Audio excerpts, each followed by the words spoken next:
Hi friends, எல்லோருக்கும் வணக்கம். This is Sivaji. Friends, video போகிறதுக்கு முன்னாடி என்னோடய சப்ஸ்கிரைபர்ஸ், வியூவர்ஸ், ஃப்ரெண்ட்ஸ் எல்லோருக்கும் என் மனமார்ந்த நன்றிகளை தெரிவிச்சுக்கிறேன். ஃப்ரெண்ட்ஸ், இந்த வீடியோ நிஃப்டி, பேங்க் நிஃப்டியோட அப்டேட்ஸ், நெக்ஸ்ட் மூமெண்டம் எப்படி இருக்கும் அப்படின்னு பார்க்கலாம். அதுக்கு முன்னாடி நம்மளோட டெலிகிராம் சேனலில் ஜாயின் பண்ணாலும் ஜாயின் பண்ணுங்கள். இதில் நம்மளுடைய free Preis-Aktion Tamil Telegram channel இது. ஸோ இதில் பார்த்தீங்கன்னா லைவில் என்னுடைய வியூஸை வந்து ஷேர் பண்ணிகிட்டு இருப்பேன். இன்றைக்கி கூட பார்த்தீங்கன்னா நிஃப்டி பேங்க்கில் பார்த்தீங்கன்னா மேலே ஒரு ரெசிஸ்டன்ஸ் கண்டினியூ இருந்ததால் வந்து ஒரு டவுன் சைடுக்கான பிளான் இருந்தது. ஆனால் டவுன் சைடு வரல ப்ரைஸு. ஆக்சுவலாக என்னோடய என்ட்ரிங் இருந்தது. ஸோ அந்த ஸ்டாப் லாஸ் வந்து ஹிட் ஆகிடுச்சு மேலே. ஸோ அது எப்படி என்ன அப்படின்றது உங்களுக்கு எக்ஸ்ப்ளனேஷன் கொடுக்குறேன். நம்மளுடைய ப்ரைம் டெலிகிராம் சேனல்லையும் அதே தான் உங்களுக்கு சென்ட் பண்ணியிருந்தேன். லைவ் மார்க்கெட்டில் என்னோடய வியூஸ் இருந்து இங்கேருந்து ஒரு ஷார்ட் சைடுக்கான பிளான் பாருங்கள் அப்படின்னு. ஸோ ப்ரைஸு வரல, இந்த இடத்துல சப்போர்ட் பிரேக் டவுன் ஆகலை. என்ன சொல்லுது, நாம தான் புத்திசாலி அப்படின்னு நினச்சிருப்போம். மார்க்கெட் எப்பவுமே வந்து சுப்பீரியர். இன்றைக்கி மார்க்கெட் வந்து நம்மளோட டேலண்ட் அப்படின்றத ப்ரூவ் பண்ணிடுச்சு. ஸோ நம்மளுடைய எஸ்எல் வந்து கிட்டத்தட்ட வந்து ட்ரிகர் ஆகிடுச்சு. மேலே அப்சைட் 77 பாயிண்ட்ஸ் வந்து பேங்க் நிஃப்டியில் வந்து ட்ரிகர் ஆகிடுச்சு. ஸோ இங்கே என்ன அப்படின்னா மல்டி டைம் அதுக்கு முன்னாடி சப்போர்ட் வச்சு 2, 3, 4. ஸோ 4, 5வது இடத்துல வந்து பிரேக் டவுனுக்கான ஒரு வாய்ப்புகளை நான் எதிர்பார்த்தேன். ஆனால் பிரேக் டவுன் கடைசி வரலும் ஆகலை. எங்கேயோ ஃபுல் டாப்பில் போய்ட்டு இங்கே சம்வேர் 8, 9 டச்சுக்கு மேலே வந்து கண்டினியூஷன் ஆகிட்டு இருந்துச்சு. ஸோ அது எப்படி என்னன்றதை பார்க்கலாம் இருக்கேன். ஃபஸ்ட் நம்ம நிஃப்டி 50லேருந்து வந்துடலாம். இன்றைக்கி நம்ம யூடியூப் லைவில் கூட வந்திருந்தேன். நிறைய பேர் வந்து ஜாயின் பண்ணியிருந்தீங்க. ஆனால் என்ன சொல்கிறது, நிறைய பேர் ஜாயின் பண்ணது அப்படின்னு சொல்கிறத விட கொஞ்சமாக பேர் தான் ஜாயின் பண்ணி, நிறைய பேர் ஜாயின் பண்ணலை அப்படின்றது தான் வந்து கரெக்டு. ஏன்னா வந்து நம்ம லைவில் வரோம் அப்படின்றது நிறைய பேர் தெரியாது இல்லையா. ஸோ அதனால் வந்து லைவில் வந்திருக்க மாட்டாங்க. சரி, ஓகே ஃப்ரெண்ட்ஸ், இங்கே பாருங்கள். லைவில் உங்களுக்கு நான் விஷயம் ஒரு குறிப்பிட்டிருந்தேன். இது வந்து ரெசிஸ்டன்ஸ் ஏரியா. அது ப்ரைஸை இந்த இடத்துல வந்து சஸ்டெண்ட் ஆகிட்டு நின்று ஒரு பிரேக் அவுட் நடந்தால் ஒரு அப்பர் சைடுக்கான ஒரு பிளான் பண்ணிக்கலாம் அப்படின்னு. ஸோ 24,000 ரவுண்ட் நம்பர் இருக்குது. ப்ரைஸ் அதுவரை வரதுக்கான வாய்ப்புகள் இருக்குது அப்படின்னு. அதுக்கப்புறம் நெக்ஸ்ட் பார்த்தீங்கன்னா கேப் ஃபில் வந்து இன்றைக்கே முடிச்சிச்சது. நான் வந்து என்னென்னா என்னுடைய எக்ஸ்பெக்டேஷன்னா, ஸோ இங்கேருந்து ப்ரைஸ் வந்து அகைன் ரீடெஸ்ட் எடுத்துகிட்டு அகைன் வந்து ஒரு அப்மூவ்க்கான ஒரு வாய்ப்புகள்லாம் நான் இது பண்ணேன். ஆனால் கண்டினியூஷன் பார்த்தா ஒரே கேனில் வந்து நான் ஸ்டாப்பாக, அதாவது இங்கே ஸ்டார்ட் பண்ணது இங்கே வரலாம் கண்டினியூ வந்து ஒரே கேன். நீங்கள் இப்போ பெரிய டைம் ஃப்ரேமில் ஒரு 1 hour 4 hours கேனில் பார்த்தீங்கன்னா 1 or 2 கேனில் வந்து கம்ப்ளீட் இந்த ஏரியாவை முடிச்சுட்டு இருக்குது. ஓகே, ஸோ இது வந்து யாரும் எதிர்பார்த்துக்க ஒரு முடியாத லெவல் இது. ஏன்னா என்னுடைய வியூ என்னென்னா 24,000 வரலாம் ஒரு எக்ஸ்பெக்டேஷன் இருந்தது. அதுக்கப்புறம் ப்ரைஸ் கரெக்ஷன் வந்து அதுக்கப்புறம் மேலே போகும்னு என்னோடய எக்ஸ்பெக்டேஷன் இருந்தது. ஓகே, சரி ஃப்ரெண்ட்ஸ், இது வந்து நிஃப்டி 50ல் இன்றைக்கி ஆன கதை. அதே மாதிரி இன்றைக்கி பேங்க் நிஃப்டியில் என்ன ஆச்சு அப்படின்ட்டு உங்களுக்கு கொஞ்சம் சொல்ல விருப்பப்படுறேன். இப்போது 1 minute டைம் ஃப்ரேமில் நான் வந்து ஸ்க்ரீன்ஷாட் வந்து சென்ட் பண்ணுது. அதுவும் இங்கே தான் ஸ்க்ரீன்ஷாட் இருக்குது, எங்கேயும் வெளியே போகல. அது நம்மளுடைய எஸ்எல்லும் ட்ரிகர் ஆகிடுச்சு. ஆக்சுவலாக அங்கே பார்த்தீங்கன்னா எத்தனை டச்சஸ் ஆகிருக்கு பாருங்கள். 1, 2, 3, 4, 5, 6, 7, 8 8வது பிரேக் டவுன் தான் வந்து சக்ஸஸ்ஃபுல்லாக பிரேக் டவுன் ஆகிருக்கு ஃப்ரெண்ட்ஸ்.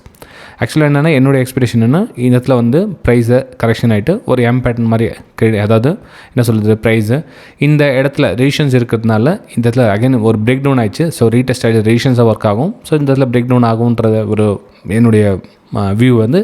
ஸோ நான் வந்து ஒரு ஷார்ட் சைடுக்கான பிளான் வந்து மேலே வந்து எஸ்எல்.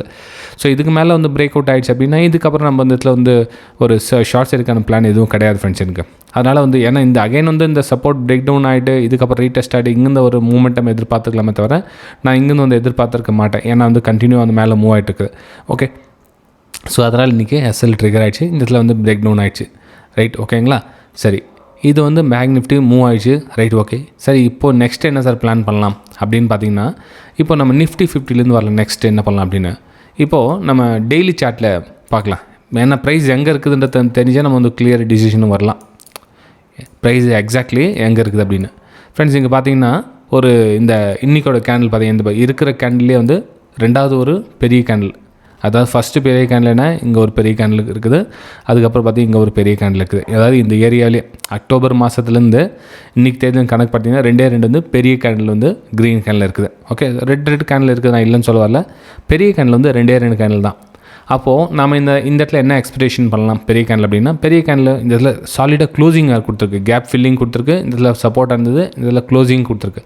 அப்போது ப்ரைஸ் நம்ம இந்த இடத்துல என்ன பண்ணலாம் அப்படின்னா, இந்த இடத்துல எக்ஸாக்ட்லி ரெசிஸ்டன்ஸ் என்ன இருக்குதா அப்படின்னு ஐடென்டிஃபை பண்ணணும். ரெசிஸ்டன்ஸ் என்ன இருக்குதா அப்படின்னு ஐடென்டிஃபை பண்ணணும். ப்ளஸ் இதெல்லாம் பார்த்தீங்கன்னா ஒரு சப்போர்ட் ஏரியா வந்து உங்களுக்கு இந்த இடத்துல தெரியும். இப்போ இந்த சப்போர்ட் ஏரியா ஃப்ரெண்ட்ஸ் எல்லாம் பிரேக் டவுன் ஆகிடும். பிரேக் டவுன் ஆகிட்டு அகைன் இந்த மாதிரி போக சொல்ல இது ரெசிஸ்டன்ஸாகவும் ஒர்க் ஆகும். ஓகே, மல்டி டைமில் இன்னொரு ரெசிஸ்டன்ஸ் என்ன வருதா அப்படின்னு பார்த்தோம் அப்படின்னா, எஸ், இன்னொரு ரெசிஸ்டன்ஸும் வருது. எப்படி அது இன்னொரு ரெசிஸ்டன்ஸ் வருது, இங்கே பாருங்கள். இங்கே கனெக்ட் பண்ணோம் அப்படின்னா இங்கே ரெசிஸ்டன்ஸ் ஏரியா. அப்போ ப்ரைஸ் ரெசிஸ்டன்ஸ் ஏரியா இன்னும் ஸ்டீல் வந்து கொஞ்சம் தூரம் கேப் இருக்குது ரெசிஸ்டன்ஸ் ஏரியாவுக்கு. அப்போ நம்ம என்ன பண்ணலாம், இன்னும் ஸ்டீல் வந்து கொஞ்சம் கரெக்ஷன் அகைன் வந்து பிரேக் அவுட் நடந்து இந்த ரெசிஸ்டன்ஸ் ஏரியாவிலும் ப்ரைஸ் போகிறதுக்கான வாய்ப்புகள் இருக்குது. ஸோ நான் வந்து அகைன் ஒரு அப்சைடுக்கான ஒரு பிளானை பண்ணிக்கலாம் Nifty 50ல். பேங்க் நிஃப்டியில் என்ன மாதிரி பிளான் பண்ணலாம், அதுவும் வந்து நம்ம டே சார்ட்டில் என்ன எக்ஸாக்ட்லி என்ன இடம் இருக்குதான்னு பார்த்தீங்கன்னா, இன்னும் கேப் ஃபில் ஏரியா இருக்குது. அதாவது இந்த கேப் ஃபில் ஏரியா மூவ்மெண்ட் ஆகிட்டு வந்திருக்கு. இதுக்கு முன்னாடி ப்ரீவியஸ் ஆகி இது 1 hour டைம் ஃப்ரேம் ஷிஃப்ட் பண்ணி பார்த்துக்கலாம் எந்த இடத்துல வந்து நம்ம கேப் ஃபில் ரீஃபில் பண்ணிச்சா இல்லையான்னு சொல்லி பார்க்கலாம். ஃப்ரெண்ட்ஸ் இங்கே பாருங்கள், இது வந்து ப்ரீவியஸ் சப்போர்ட் ஏரியா இல்லையா. ஸோ சப்போர்ட் ஏரியாவை தாண்டி அந்த இடத்துல அந்த கேப் ஃபில் ஏரியாவுக்கு கிட்டக்கிட்ட ரீச் ஆகிட்டு ப்ரைஸ் வந்து ரிட்டர்ன் ஆகிருக்கு இந்த இடத்துல. ஓகே, இதில் கொஞ்சம் கவனம் வச்சுங்க இந்த இடத்துல. அப்போ ப்ரைஸு எக்ஸாக்ட்லி திரும்ப வந்து அந்த இடத்துலேயே வந்து ஆல்மோஸ்ட் ரீச் ஆகிற கண்டிஷனில் இருக்குது. அப்போது இந்த இடத்துல கிட்டத்தில் ரெசிஸ்டன்ஸ் ஏரியா ஆல்மோஸ்ட் கிட்டத்தில் வந்துடுச்சு. ஓகே, அப்போ இந்த இடத்துல நம்ம என்ன பண்ணலாம் அப்படின்னா, ப்ரைஸ் அகைன் வந்து இந்த இடத்துல ப்ரைஸ் சஸ்டெண்ட் ஆகிட்டு நிற்குது அப்படின்னா ஒரு பிரேக் அவுட்டுக்கான வாய்ப்புகளை பார்க்கலாம் பேங்க் நிஃப்டியில். இப்போ நம்ம வந்து இங்கே ஷார்ட் சைட் பண்ணலாமா அப்படின்னா, இங்கே ஃப்ரெண்ட்ஸ் இந்த இடத்துல வந்து ஷார்ட் சைட்டுக்கான கொஞ்சம் வாய்ப்புகள் வந்து கொஞ்சம் கம்மி. ஏன்னா நம்ம இந்த ஏரியாவில் ஷார்ட் சைட்டுக்கான பிளான் பண்ணது ஓகே, ஆனால் நம்ம இந்த பையர்ஸ் வந்து டாமினேட் பண்ணி இங்கே நிற்கிறாங்க. இந்த இடத்துல வந்து ஷார்ட் சைட் பண்ணது அவ்வளோ சேஃபாக இருக்காது. ஏன்னா வந்து கொஞ்சம் லிட்டில் பிட் கீழே வரும், வந்துட்டதுக்கப்புறம் பிரேக் அவுட்டுக்கான வாய்ப்புகளை இந்த இடத்துல பார்க்கலாம் பேங்க் நிஃப்டியில். சரி, அப்போ நம்ம ஸ்மால் டைம் இன்ட்ரடே அப்படின்றதுக்காக என்ன சார் பண்ணலாம் அப்படின்னா, இன்ட்ரடேக்கு வந்து Nifty 50லையும் வரலாம். நம்ம ஸ்மால் டைம் ஷீட் பண்ணிவிட்டு அந்த கேப் இன்னும் எவ்வளோ தூரம் இருக்குது அப்படின்னு பார்த்துலாம் இந்த ரெசிஸ்டன்ஸ் ஏரியாவுக்கு. ஓகே, அப்போ ரெசிஸ்டன்ஸ் ஏரியா வந்து எங்கே இருக்குது, இன்னும் கொஞ்சம் தூரம் வந்து இருக்குது. அதாவது எவ்வளோ தூரம் 24,300 லெவலில் வந்து இன்னும் கிட்டத்தில் இருக்குது. அப்போது இதில் ஒரு நம்ம புல் பேக் பார்க்கணும். அதாவது நம்ம பை பண்ணணுன்னா கூட இங்கே ஒரு புல் பேக் பார்க்கணும். புல் பேக் பார்க்கணும் எந்த இடத்துல வந்து சப்போர்ட் இருக்குது, 24,100, 24,050, 24,000 அந்த ரேஞ்சில் வந்து ஒரு சப்போர்ட் எடுக்கிறதுக்கான ஒரு வாய்ப்புகள் இருக்குது. ஸோ நம்ம இங்கேருந்து ஒரு அப்சைடுக்கான ஒரு பிளான் பண்ணலாம் இந்த இடத்துல. ஓகே, ஏன்னா கண்டினியூ வந்து பிரேக் அவுட் ஆகிட்டு ரேலி கொடுத்துல கொஞ்சம் கரெக்ஷனாக விடுங்க. கரெக்ஷனாக இருந்ததுக்கப்புறம் ஒரு பிரேக் அவுட்டில் நீங்கள் வந்து ட்ரேடிங் எடுத்தீங்கன்னா பெட்டராக இருக்கும். ஸோ அதனோட டார்கெட் வந்து 24,300 மேலே போகிறதுக்கான சான்சஸ் இருக்குது ஃப்ரெண்ட்ஸ். ஓகே, சரி, இது வந்து சினாரியோ நம்பர் 1. இல்லை கேப் அப் ஓப்பன் ஆகிடுச்சு, இந்த கண்டினியூஷன் கேப் அப் ஓப்பன் ஆகிடுச்சு அப்படின்றப்போ ப்ரைஸ் கொஞ்சம் இதில் ரிஜெக்ஷனுக்கான ஒரு வாய்ப்புகளை பார்க்கலாம். அதாவது கரெக்ஷன் இந்த கேப் ரீஃபில் பண்ணிவிட்டு அதுக்கப்புறம் சஸ்டெண்ட் ஆகி நிற்குதா, அகைன் வந்து கண்டினியூ ஃபால் ஆகுதா அப்படின்றத ஃபர்தராக பார்க்கலாம். ஆனால் கேப் அப் சினாரியோவில் இந்த மாதிரி கரெக்ஷன் வச்சுக்கோங்க. ஏன்னா கேப் அப் பேக் ஒரு சின்ன கரெக்ஷன் எதிர்பார்க்கலாம் நீங்கள். ஓகே, ஸோ இது வந்து Nifty 50ல் என்னோடய வியூஸை ஷேர் பண்ணிக்கிட்டேன். ஃப்ரெண்ட்ஸ், வீடியோ பிடிச்சா மறக்காமல் உங்கள் லைக்ஸ் அண்ட் கமெண்ட்ஸை பதிவு பண்ணுங்கள். ரொம்ப ஆக்சுவலாக வியூஸும் ரொம்ப கம்மியாக இருக்குது, என்ன இன்ட்ரெஸ்டிங் தெரியல, ஏதாச்சும் என்ன நம்ம சேஞ்சஸ் பண்ணலாம், ஏதாச்சும் கொண்டு வரலாம் அப்படின்னா நீங்கள் உங்களுடைய கருத்துக்களை வந்து கமெண்ட்ஸில் தெளிவுபடுத்துங்க. ஏன்னா இப்போ நம்ம லாஸ்ட் 2022, 2023 பார்த்தீங்கன்னா நிறைய நமக்கு சப்போர்ட்ஸ் அந்தளவுக்கு ஹெவியாக இருந்தது, கொஞ்சம் கம்மியாக இருக்குது. காரணம் என்ன அப்படின்றத அதையும் மென்ஷன் பண்ணால் பெட்டராக இருக்கும் ஃப்ரெண்ட்ஸ் நீங்கள். ஓகே, சரி, இப்போ பார்த்தீங்கன்னா ரெசிஸ்டன்ஸ் ஏரியா கிட்டக்கிட்ட ப்ரைஸ் வந்து ட்ராவல் ஆகுது. அதாவது எங்கே ரிஜெக்ஷன் ஆச்சோ ஆல்மோஸ்ட் கிட்டக்கிட்ட ப்ரைஸ் வந்து ரிஜெக்ஷனாக இருக்குது. இந்த ரிஜெக்ஷனால் சஸ்டெண்ட் ஆகிட்டு இருக்குது. அப்போது இந்த இதில் நம்ம என்ன பண்ணலாம், ப்ரைஸை கொஞ்சம் வெயிட் பண்ணுங்கள். வெயிட் பண்ணி ஒரு பிரேக் அவுட்டுக்கான ஒரு வாய்ப்புகள் பாருங்கள். ஸோ அகைன் வந்து 52,000 ரவுண்ட் நம்பர் டச் பண்ணுறதுக்கான வாய்ப்புகள் இருக்குது ஃப்ரெண்ட்ஸ். ஏன்னா ப்ரைஸோடைய வீக்னஸ் அப்படின்றது நம்ம இந்த ஏரியாவிலே முடிஞ்சிச்சு. அகைன் ஷார்ட் சைட் பண்ணோன்னா நம்ம இங்கேருந்து ஷார்ட் பண்ணியிருக்கலாம். ஆனால் இங்கே ஷார்ட் சைட்டுக்கு எந்த ஒரு சினாரியும் வரல. ஸோ அதனால் ப்ரைஸ் வந்து மேலே அப் சைடில் இப்போ சஸ்டெண்ட் ஆகி நிற்க சொல்ல கொஞ்சம் வெயிட் பண்ணுங்கள். நம்ம இங்கே டாப்பில் போய்ட்டு சேல் பண்ணணும் அப்படின்றது வந்து கொஞ்சம் வெயிட் பண்ணால் பெட்டராக இருக்கும். எதுவும் ஏன்னா ப்ரைஸ் ஜிக்ஸாக்ட் ப்ரைஸில் ஓடிட்டுருக்கு, ப்ரைஸ் ஆக்ஷன் அதை லோவில் ப்ரைஸ் ஆக்ஷன் ஓடிட்டுருக்கு. இன்னும் எந்த ஒரு பர்டிகுலர் ஹையை ஒன்று பிரேக் ஆகலை.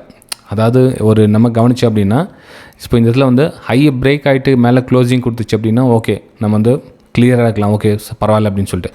இங்கே பார்த்தீங்கன்னா லோ, இதுவும் லோ, இது ஹை. ஸோ இந்த இடத்துல என்னென்னா இந்த ப்ரீவியஸ் லோயில் ப்ரைஸ் ஆக்ஷனாக இன்னும் ஸ்டில்லாக இருக்குது, ஆனால் டாப்பில் ஹையில் ப்ரைஸ் இருக்குது. ஸோ நமக்கு வந்து கொஞ்சம் வீக்னஸாக இருந்தால் பெட்டராக இருக்கும். இப்போ ஷார்ட் சைடும் பண்ண முடியாது, பை சைடும் பண்ண முடியாது. பை சைட் பண்ணால் கொஞ்சம் ப்ரைஸ் இதில் சஸ்டெண்ட் நின்னா அதுக்கு பிரேக் அவுட் ஆனால் பை பண்ணலாம். ஆனால் இப்போ நம்ம பை பண்ணால் அவ்வளோ சேஃபாக இருக்காது. ஓகே, சரி ஃப்ரெண்ட்ஸ், இது வந்து பேங்க் நிஃப்டியில் என்னோடய வியூஸை ஷேர் பண்ணிக்கிட்டேன். அப்போ இந்த பேங்க் நிஃப்டியில் என்ன சார் பண்ணலாம், இப்போ ஷேர் பண்ணலாமா பை பண்ணலாமா, அதாவது நம்ம லாங் போகலாமா ஷார்ட் போகலாமா அப்படின்னு சொன்ன கேட்டிங்கன்னா இந்த ஸ்டீல் வந்து கொஞ்சம் வெயிட் பண்ணுங்கள் ஃப்ரெண்ட்ஸ். அதில் எதுவும் கிளியர் டிசிஷன் இல்லை. ஏன்னா கண்டினியூ ரேலி போய்ட்டு மேலே தான் இன்னும் க்ளோசிங் கொடுத்துருக்குன்னா அப் சைடு எதுவும் மூமெண்டம் இல்லை, லாங் டவுன் சைடு மூமெண்டம் இல்லை. இது 1 hour டைம் ஃப்ரேம் ஷிஃப்ட் பண்ணால் கூட இன்னும் அங்கே தான் இருக்குது. ப்ரீவியஸ் டே எங்கே ரெசிஸ்டன்ஸ் ஆன இடமும் அங்கே தான் இருக்குது, ப்ரைஸ் ரிஜெக்ட் ஆன இடமும் அங்கே தான் இருக்குது. இப்போ நான் பை சைடில் இருக்குது மார்க்கெட்டு. நீங்கள் ஷார்ட்டும் பண்ண முடியாதுங்க. ஷார்ட் பண்ணது எவ்வளோ தூரம் கீழே வரணும் அந்த மென்ஷன் பண்ண முடியாது. ஏன்னா கிளியராக இல்லை பேங்க் நிஃப்டி இன்றைக்கி. ஓகே, சரி ஃப்ரெண்ட்ஸ், நம்ம அடுத்த வீடியோ சந்திக்கலாம். தேங்க்யூ.